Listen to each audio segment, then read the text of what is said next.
Welcome to the Innovation and Compliance Podcast, part of the Compliance Podcast Network. Join us every week as we talk with industry innovators who are making compliance to help business run more efficiently and at the end of the day, more profitably. Here's your host, Tom Fox. Hello, everyone. This is Tom Fox back for another episode. And today I have back with me Julie Myers-Wood.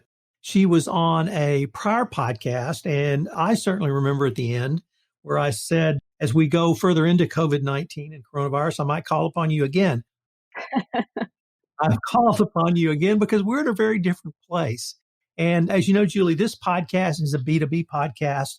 Have the concerns and questions really from your client and customer base changed for Guidepost and for you and your team? They absolutely have. Clients have moved from the immediate, urgent needs of how do we manage this new crisis and this new virus? How do we keep our people safe? How do we keep our business open? To longer term, how do we successfully open up our business as a vaccine emerges or while there are still risks? And how do we operate well into 2021 and beyond in a new kind of way? So I think it's thinking about longer term, what are the right kinds of security protocols, of customer relations, and other things we do to keep people safe and keep business open. There certainly are many services and service companies who are talking about these types of issues, but Guidepost has brought a suite of technological solutions made available for your client and customer base. I was wondering if you could talk about some of the technological solutions that your company offers, which help companies safely bring employees back to work. Absolutely. We are a company full of technology experts and engineers. But what makes us different is that we're not hawking a particular product. And so we're able to look and see, based on your business, your need, and frankly, your existing security platforms, what makes sense. A lot of our customers now are looking for frictionless technology, touchless technology. And so we're looking at, for example, their existing visitor management system and seeing how can we make it a touchless experience. Instead of coming in and handling an iPad or dealing with a receptionist, are there things you can do on your phone or things you can scan at doors and entries? And those are the kinds of things that we're helping clients think through. I will say that client demands on this are changing. The beginning of the crisis, it appeared that certain things such as temperature monitoring might be more effective than it appears now. And so clients are starting to shift as to what their focus is to make sure that they can open up and make customers feel safe. I was really intrigued as you sort of went through that list, particularly around touchless experience of coming into an office, that these could also be seen as business efficiency issues. And that one of my observations in doing this podcast has been that things that were sort of percolating along in maybe 2018 or 2019 have just grown exponentially now. And we may be able to usher in a new age of improved efficiency, either because we had to or in response to this crisis. That's exactly right. I think that many times we get used to doing something kind of a particular way, but COVID has forced all of us to think anew. How can we do investigations remotely? How can we do security more remotely? And how can we reduce human touch, which might be in normal times thought of positive, but now we all think human germs, human problems, potential spread of a very deadly disease. Let me turn to the working from home issue because that has brought up multiple issues, but there's a couple that I heard you touch on.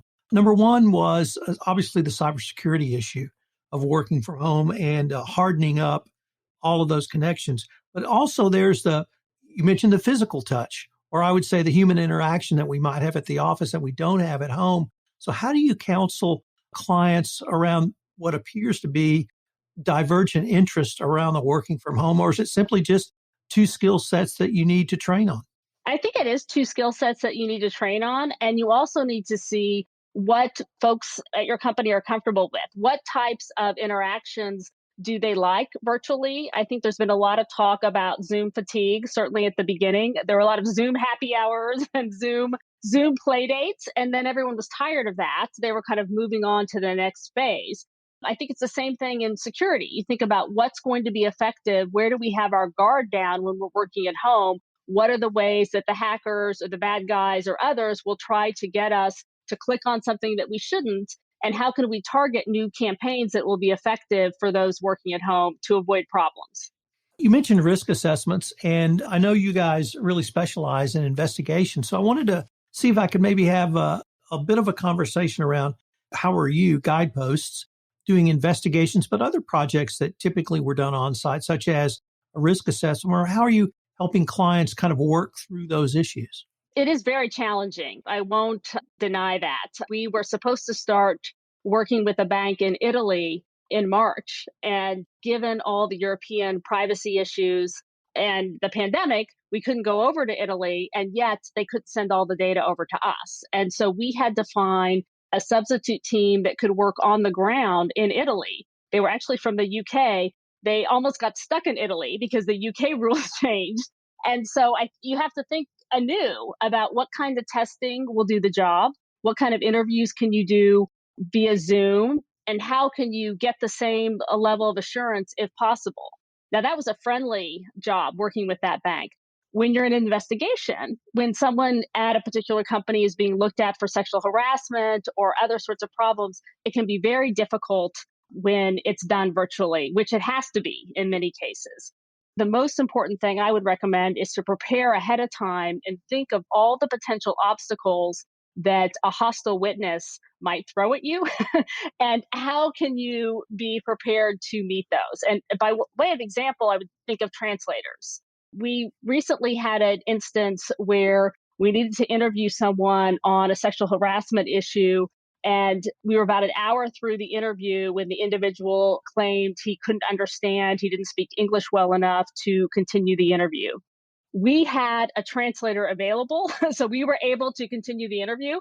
But this individual was not only born in the United States, he went to school in California.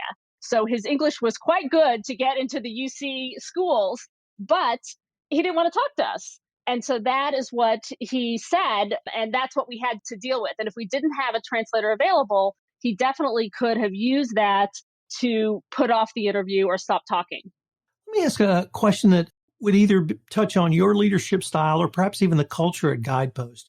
When faced with some of these new challenges, how do you and your team think through this? Do you get together with your team and hash it out? Do you bring in subject matter experts in various fields within Guidepost and really develop a plan? Or how does Julie's leadership style work in really a completely new situation? Well, for COVID, what I did is I multiplied my regular leadership meetings. And we started at the beginning of COVID meeting every single morning, the whole leadership team, to talk about changes in lockdown orders or other rules and to talk about how remote working was continuing on. We've since reduced those to twice a week, but it's a constant touch point for all the leadership team to share what's going on and to also talk about other issues that come up.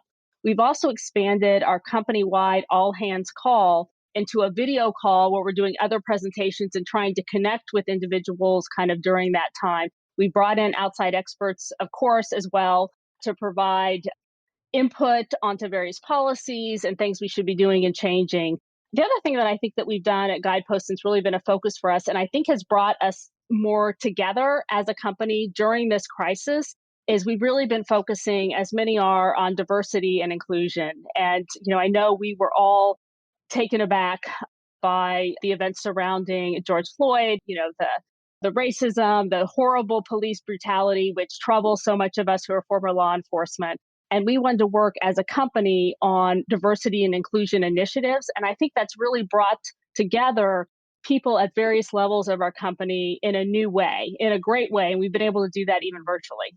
Could you maybe talk about one or two of those and the challenges you had in the midst of the coronavirus health crisis, bringing a D&I initiative forward? Well, I think one of the challenges is at a service firm like ours, people are focused on billing time and doing productive work, and this takes away from that, right? So I think that's a first challenge that we always have. I think a second challenge is making sure you have the right levels of participation and that diverse employees from all parts of the company kind of want to get involved. And so, we wanted to form a small enough committee that could do things but not exclude people for one reason or another. So that's really tough, getting the right amount of people to do things there. One of the other things that we're doing is we are actually working with the All Stars Project in New York to look at kind of various trainings or other things and have our firm kind of serve as a model for how we can really reinvent ourselves. For law enforcement, former law enforcement security, it's often not a very diverse field. We want to make sure that people from all backgrounds feel included, want to come to Guidepost, want to stay at Guidepost, and that we're able to recruit folks from all different backgrounds and ways of life. I always love when I can interview a female senior executive, female CEO, because I get to always ask this question. We have idiots out there who always say something along the lines of, well, the diverse talent pool just doesn't exist for our industry. And maybe can you explain why that's not true? You weren't looking. Didn't exist because you weren't looking. This reminds me, I remember when I was interviewing with the Senate, when I was being considered to be the head of immigration and customs enforcement. And one of the senators asked me if my husband approved of me taking the job. So, and, I reported that I wasn't a good cook anyways, a good baker. So my husband was fully on board with me, taking the job. But, those are the kind of challenges that people have to go through. At Guidepost, we want to make sure that we remove any challenges, any barriers. I think one challenge that firms like ours have, frankly, is that we often hire people that we know. People that we know often look like us, have the same backgrounds as us. That might not be the best, fit, that might be the best employee. So we want to make sure that we're advertising more broadly and that we're getting the word out there that we're looking for the greatest skill sets from all backgrounds. So let me turn to something that it struck me in researching for this podcast, which was Guidepost advocated a cybersecurity vulnerability assessment for vacant facilities. I had not seen really that, so I wanted to maybe explore that, why you and Guidepost think that's so important. Well, I think if your building has been vacant and no one has been there, there's certainly potential for someone to come in and to mess with the system or do something not only physical security, but also on cybersecurity. And so I think it's just part of regular physical security maintenance and cybersecurity maintenance to do that sweep to make sure that there are no new problems. One additional thing that we're definitely seeing for customers that are going back to opening their offices back up is their neighborhood may have changed. The crime rate may have changed. There may be all sorts of new problems in their neighborhood that didn't exist before because now several other businesses shut down or businesses remain boarded up or other things. And so we definitely want to make sure that folks are thinking, if you're opening up again, is everything ready to go? Of course, the extent of the cyber assessment depends on how your system's set up, if you have standalone servers or if you're in the cloud or other things. But from our point of view, it's a best practice along with a physical security assessment before you open your offices back up. Julie, unfortunately, we are near the end of our time for this episode, but I was wondering if listeners wanted more information on Guidepost Solutions, where could they go? Well, they can email me directly. They can go to jwood@guidepostsolutions.com or go to our website, www.guidepostsolutions.com. I know it's a mouthful. And we're actually getting ready to launch our new website later in December. So hopefully by the time this podcast is live, we'll have our new and improved website to tell you all about what we can do to help you with your needs. Well, Julie, I really appreciate you taking the time to visit with me. Thank you so much for coming back. And I'll probably need to call upon you in 2021 to see where we are then. If you want to stay up to date on the latest innovations in compliance and help your business run more efficiently, subscribe to this podcast and help spread the word by leaving a review.